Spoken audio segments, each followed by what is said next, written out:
अरे भाई, मैं तो कहता हूँ इसी पेड़ के नीचे सोने को दबा देते हैं और कुछ दिनों बाद आकर ले जाएंगे। हाँ, ठीक कहा तूने। तभी जग्गू नीचे आता है। अरे वाह, मेरी तो किस्मत चमक गई। अब मैं इस सोने को बाहर निकाल कर बेच दूंगा और अमीर हो जाऊंगा। अरे भाई, हमको भी तो दिखा, कौन सा बड़ा हाथ मार लिया तूने। अरे सरदार, ये देखो कितना सारा सोना लूटा है मैंने। अरे तू तो काम का आदमी लगता है। अब क्या रे, क्या कर लेगा तू। तभी बग्गा जग्गू के सिर पर डंडा मार देता है और जग्गू की याददाश्त वापस आ जाती है।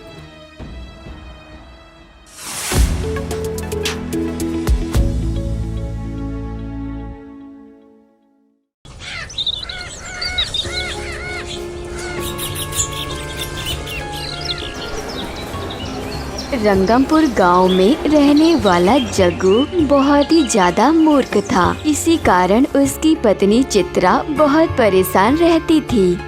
अरे तुम्हारा तो रोज का बहाना हो चुका है। पिछले 1 महीने से तुम एक भी रुपया घर में लेकर नहीं आए हो।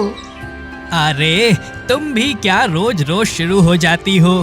पति घर में आए तो उसकी सेवा करनी चाहिए, ना कि कड़वी बातें। तो फिर ठीक है, अभी मैं तुम्हारी सेवा करती हूँ। तभी चित्रा डंडा पकड़कर जग्गू को पीटने लगती है। अरे ऐसी सेवा कौन करता है भाग्यवान, छोड़ दो हमको। तभी एक डंडा जोर से जग्गू के सिर पर लग जाता है और जग्गू अपनी याददाश्त को खो बैठता है। अरे ये महिला हमको मार क्यों रही है। तभी जग्गू वहाँ से भाग जाता है। अरे बाल बाल बचा, आज तो ना जाने कौन थी वो महिला जो मुझको पीट रही थी, परंतु अब मैं आधी रात को जा कहाँ रहा हूँ। अरे कहीं वो महिला मेरे पीछे ना आ जाए। ऐसा करता हूँ, किसी जंगल में भाग जाता हूँ। फिर जग्गू जंगल में एक पेड़ के नीचे बैठ जाता है। कुछ देर बैठने के बाद जग्गू को किसी के आने की आवाज आती है और जग्गू डर जाता है। अरे कहीं वो महिला मेरे पीछे पीछे तो नहीं आ गई।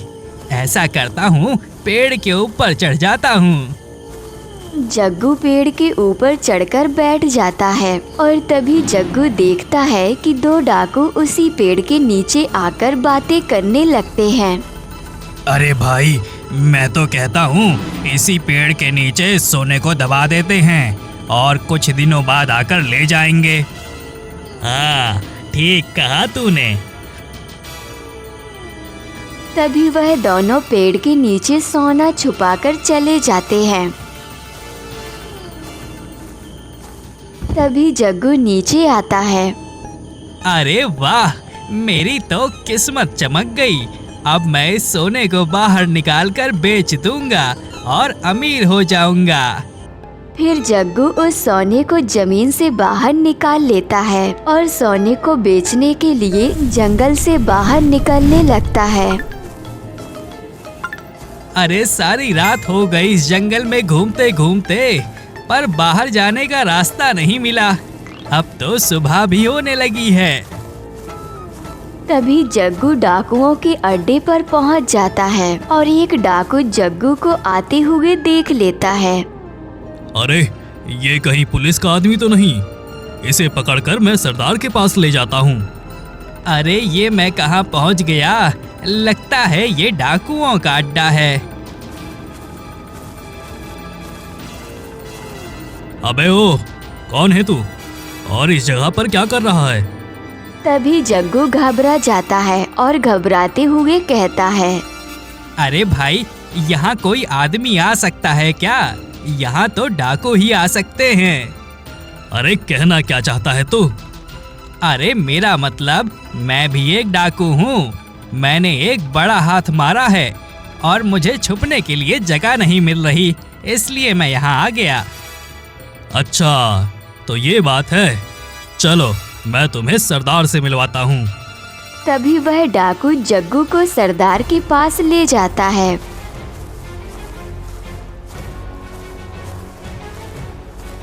और सारी बात बता देता है। अरे भाई, हमको भी तो दिखा, कौन सा बड़ा हाथ मार लिया तूने? अरे सरदार, ये देखो कितना सारा सोना लूटा है मैंने। अरे तू तो काम का आदमी लगता है। अगर तू चाहे तो हमारे साथ काम कर सकता है। फिर जग्गू गहरी सोच में डूब जाता है। अरे वाह, इनके साथ रहूंगा तो कोई मेरे को पीटेगा भी नहीं। अरे कौन सी सोच में डूब गया तू? अरे कुछ नहीं सरदार, मैं आपके साथ काम करने के लिए तैयार हूँ। अरे वाह, ये हुई ना बात।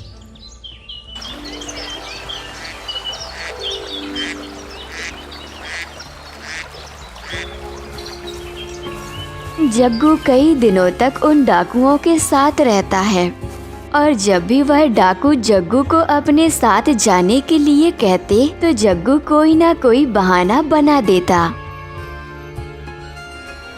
अरे वाह, यहाँ तो मजे ही मजे हैं।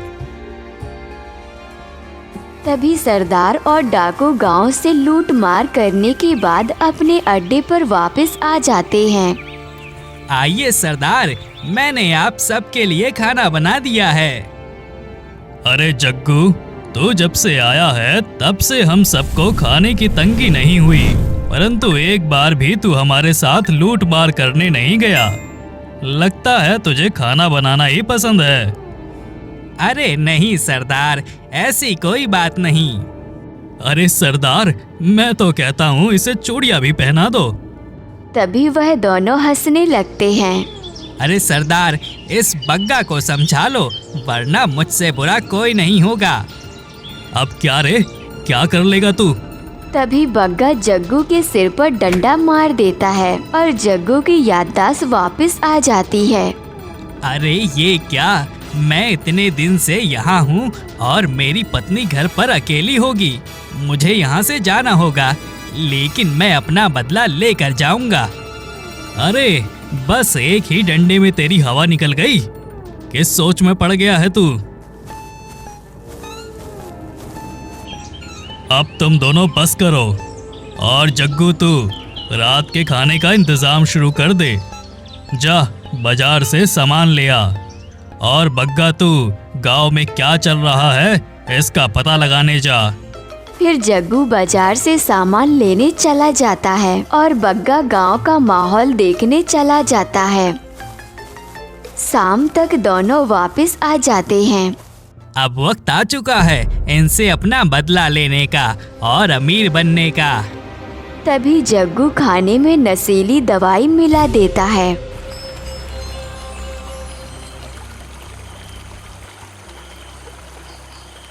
रात के वक्त जग्गू सरदार और बग्गा को खाना परोस देता है। अरे सरदार, जब मैं गांव गया तो पता चला कि सरकार ने आपको पकड़वाने के लिए 5 लाख रुपए का इनाम रखा है। अरे वाह, अब तो 5 लाख रुपए भी मेरे होंगे। बग्गा और सरदार बातें करते करते सो जाते हैं। अरे वाह, लगता है नशीली दवाई ने अपना काम कर दिया। तभी जग्गू वहाँ से सारा सोना लेकर अपने घर चला जाता है। अजी, आप इतने दिनों तक कहाँ पर थे और इतना सारा सोना कहाँ से लेकर आए? अरे अच्छा सुनो। फिर जग्गू अपनी पत्नी को सारी बात बता देता है।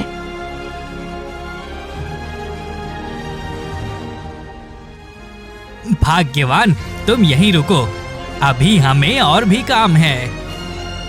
फिर जग्गू भागकर पुलिस स्टेशन चला जाता है।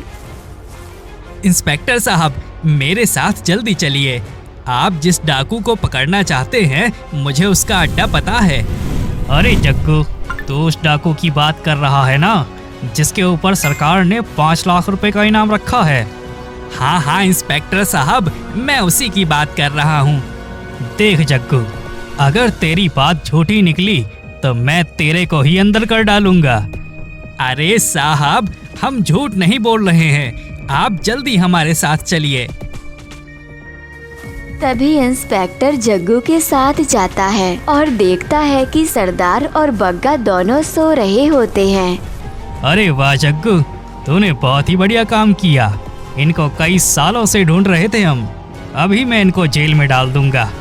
अरे इंस्पेक्टर साहब, वो हमारा इनाम हमको कब मिलेगा? हाँ जग्गू, कल सुबह तू सरपंच के यहाँ चले जाना, तुझे तेरा इनाम मिल जाएगा।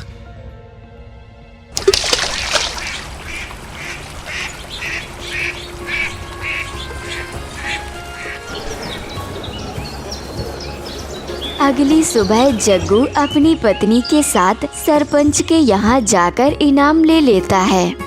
देखा भाग्यवान, तुम हमको कहती थी ना हम कुछ नहीं कर सकते।